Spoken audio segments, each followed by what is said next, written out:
In today's tech video, we're gonna unbox it and give you guys a good look at it.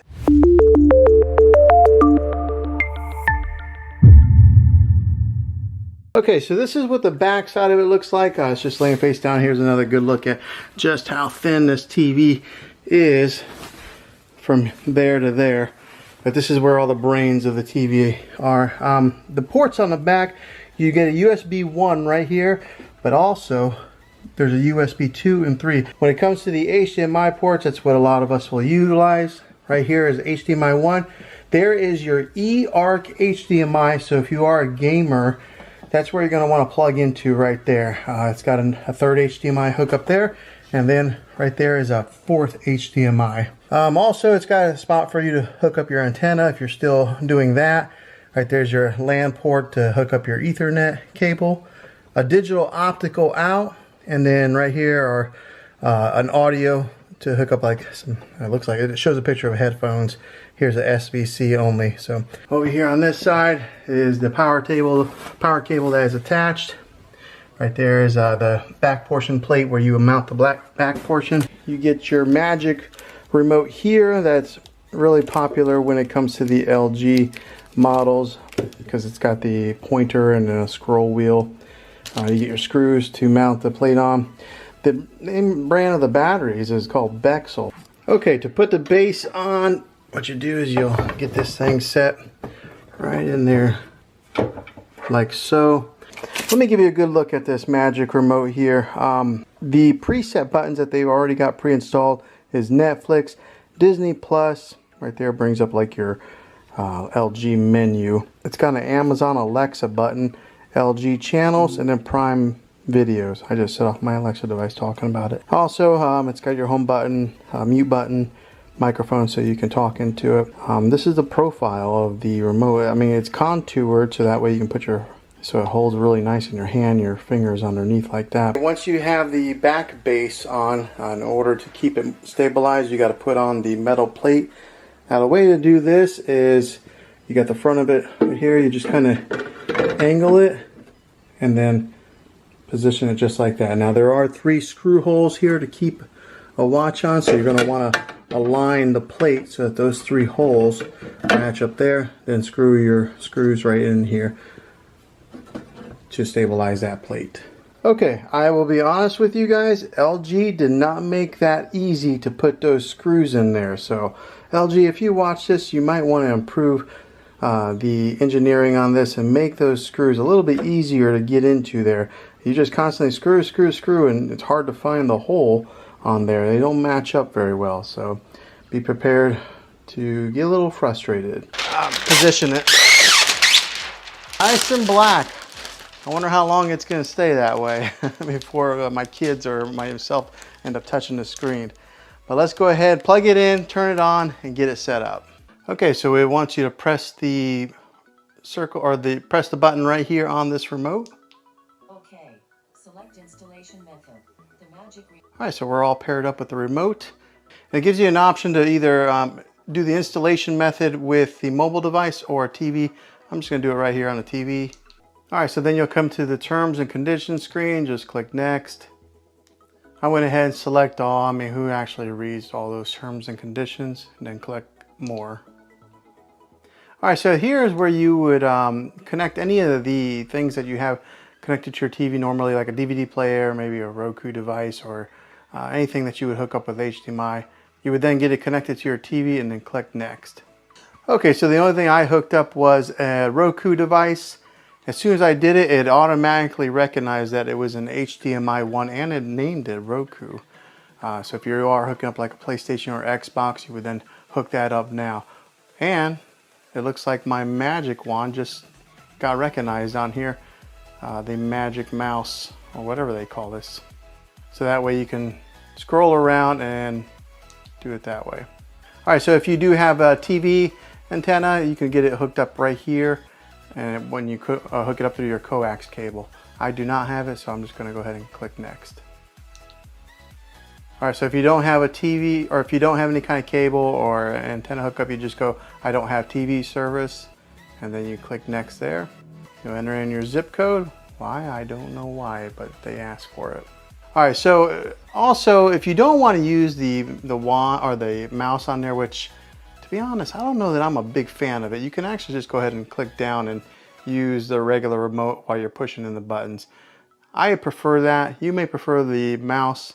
It's all based on preference. Okay, here it asks you for the TV type, whether you would put it on a stand or if you have it wall mounted.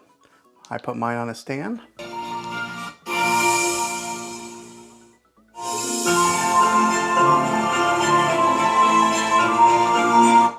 Okay, so you can see the sound difference there when you let the artificial intelligence take control there on the sound in the picture. It boosted the sound whenever I let it do the sound. I didn't really tell a difference on the picture quite yet. Okay, so if you have an LG account, this is where you would then sign in here. If you don't, you would then create one. Okay, next up, you'll come to this screen here. If you're wanting to install Prime Video or Sling, I'm not sure why LG only includes these right off the bat. Maybe they have some type of contracts with these two companies, but this is where you would sign into your Prime Video account and get it set up. Or if you have Sling, you would sign in here and then it would do app installation. Okay, since I have Prime Video, install the Prime Video app. I don't have Sling. Went ahead and put it in there and it's giving me the option to launch it or close. I'm gonna go ahead and close so I can move on to the next step. This is what your main menu looks like. Again, the magic wand automatically comes on, but it does have, this is what the new web OS that LG is offering now has. So if you look on the bottom, this is your home dashboard, connection guide. This is Apple AirPlay, where you would then connect your iPhone or your iPad or maybe even a Mac to your TV. This is a live TV input. This is where I have my Roku device hooked up to HDMI 1. Optical, this is if you hook up a sound bar or something to it. And then here's your user guide. Over here on the app list, this is some of the apps that come pre-installed. It comes with Netflix. I installed the Prime Video. It does have Disney Plus, Hulu, Sling, YouTube, Apple TV, and then some of these other like default apps. This is where you would probably go to get it in your other apps installed. Here's where you would have like an art gallery, sports alert, and then there's your settings. Up here is a trending now that has some suggested content for you to watch. There's The Chosen, which I kind of recommend. That's a pretty good show. Here's Discovery Plus. I was kind of wondering if the LG did have Discovery Plus, but right there it is.